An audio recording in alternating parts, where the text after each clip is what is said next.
Yeah. Current situation is I'm living in Arkansas, working in Louisiana. I would do construction. 9 times out of 10, you're not gonna be working around the house. From Louisiana to Arkansas is 8-hour drive from where I'm at to where I'm going. Right? To get home, 8 hours. Google tells me it's a 14-day, 12-hour-a-day hike. That's quite a ways. So, situation is this. Working in Louisiana, something goes down. No matter what goes down, anything goes down. Don't matter. I need to get home, stat, to take care of the family, right? How you gonna get home? What you gonna use to get home? What do you have to aid you in getting home? Here comes the age-old deal, a bug-out bag or a get-home bag or whatever it is, right? You just need some stuff to get you from point A to point B, period. Because the goal is get home, take care of family. That's it. Right? So me personally was carrying, a rifle in the truck, and got tired of having my, expensive rifle in the truck, my AR, one of my ARs. Anything in this vehicle could be broken into and stolen. So keep that in mind whenever you put your kit together to get home. For me, I reverted back to shotgun. The shotgun is very versatile. You could shoot anything from 9-shot to a 1-ounce slug with a 12 gauge, right? So here's what I got. Underneath the seat, I got a cheap Walmart bag. Semi kind of camo with, khaki or whatnot. I have some shell cards. I have a mini chest rig here, and I have a totally legal cut down 3.5-inch Magnum capable, very cheap shotgun that I bought 10 years ago or so, and made it use specific for this particular purpose. I wanted something that was smaller, easier to maneuver, and yeah, that's what I did. I chose this shotgun to be that for me. Now, with that being said, I don't know how familiar y'all are with carrying shotgun ammo. This stuff is heavy, there's no doubt about it. If you're gonna carry a bunch of rounds of shotgun ammo, you're gonna have a lot of weight on your back. So, shotgun cards work like this. You got a Velcro piece on the side of the shotgun. Pretty cool strip of shotgun shells. When you use all these shells, you simply take another shell card and replace it so you can continue to get home, right? Anyway, so there's that. That's what I use to get home. Now, typically, best case scenario is you put that chest rig on, put this on, you passenger princess that go bag, put that shotgun on your right side, and you drive this truck to the house. Worst case scenario is you gotta beat feet, homie, and you gotta get home. 14 days hiking 12 hours a day. You need calories, you need water, and you need a very minimal shelter. So this chest rig, remember that the goal is not to set up camp nowhere in the middle of this process. It's to get you some shut-eye and continue home to those that you love, right? This, I will drop the tailgate. You heard a tabletop review. We're gonna do us a tailgate top review here. This is a very cheap mini chest rig. This is from One Tigress. You buy these on Amazon. These things are like 35 bucks. They'll hold 4 M4 mags, or in this case, they'll hold 4 shotgun cards, different types of ammo, right? This is Home Defender, which has a slug and 3 buckshot. This is just double I buckshot. This is slugs, and this is 4 buck. 4 buck is really good. I think it gets overlooked, even more overlooked of a shell, especially for home defense, in my opinion, is number 2 shot or BB. Right? You start talking about BB, you look at a pellet gun and the BBs that a pellet gun shoots. That's what's in that shell. A whole bunch of them at close range without busting through walls. BB shells, the best for home defense in my opinion. I am not the end all tell all, but this is really cheap. So in the front, I keep there's a fire kit in here. I'm not trying to go through all this stuff, but this is a medic pack. Here is some pistol mags for the gun that I use, the gun that I prefer to use, which is a Canic. And in this pouch, I keep my actual handgun when I wear that. So currently, my handgun is in the center console because I just pulled up home from work.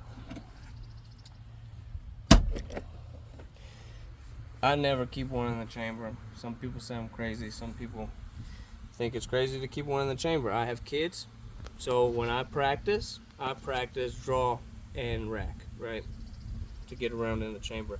That's me, you know. I'll take that chance better than, and I do teach my children gun safety. My children probably shoot better than you. So this is a Canic Subcompact Elite. I had a custom grip made for it because I didn't like the way this did, and this is a 15 round magazine with some SIG hollow points in it, and this is what I keep with a Holosun 407. It's a subcompact gun with a full-size frame. So I got this trick from you know, you will hunt forever for the perfect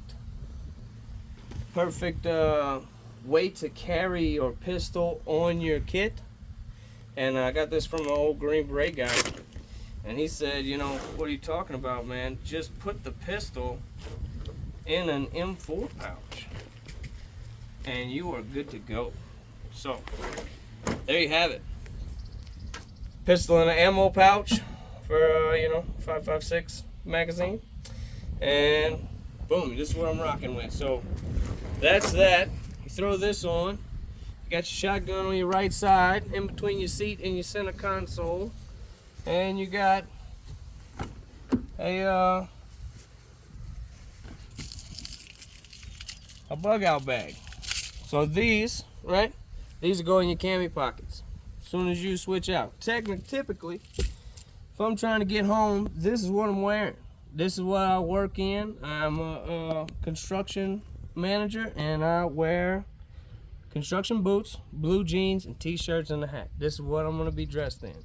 So in my get home bag, I have a set of camis. I'm gonna switch my clothes and I'm gonna start marching home. But this is gonna go. You can put some of these in here. You can put some in your cami pockets, camo pockets, whatever you want. Water, you're gonna need water. This is a military canteen with a cup. There's a few different things in here. Camouflage, for one. I have maps in the back of the area in which I'm trying to traverse through. I also have a very high quality fixed blade knife in here that I wouldn't typically carry a knife like this on my person day to day. I would typically carry, from the same company by the way. This is a Bark River Fox mini Fox River and Elmax, right? Super nice knife. I've been having this for probably, I don't know, years and years. Homemade sheath. I made this sheath, right? Carry this, or I'll carry another sheath that I had made that fits a case trapper in it, and I carry typically most of the time a yellow handle case trapper. If you know what I'm talking about, then you know. And I use the chrome vanadium steel one. Some people probably don't care or don't know what I'm talking about, but if you know, then you know, right?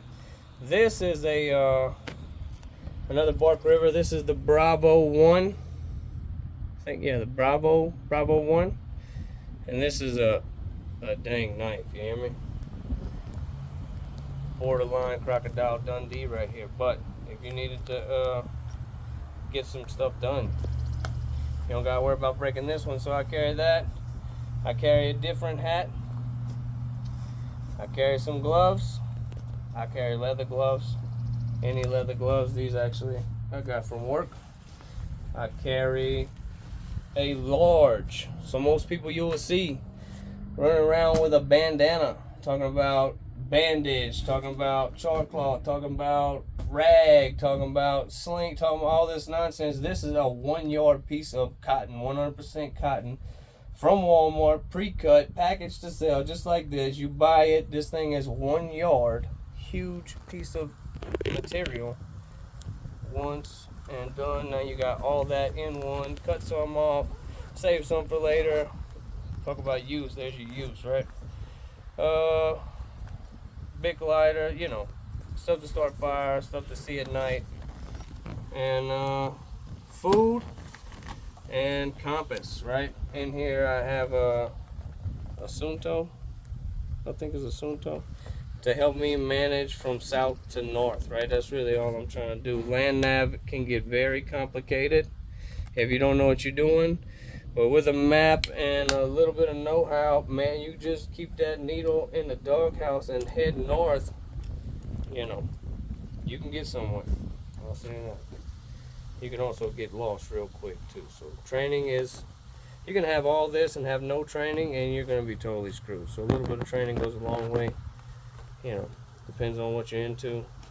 If you want to learn how to do land nav, plenty of classes out there. I'm not teaching nothing here. I'm just showing you what I do. This is not a how-to channel.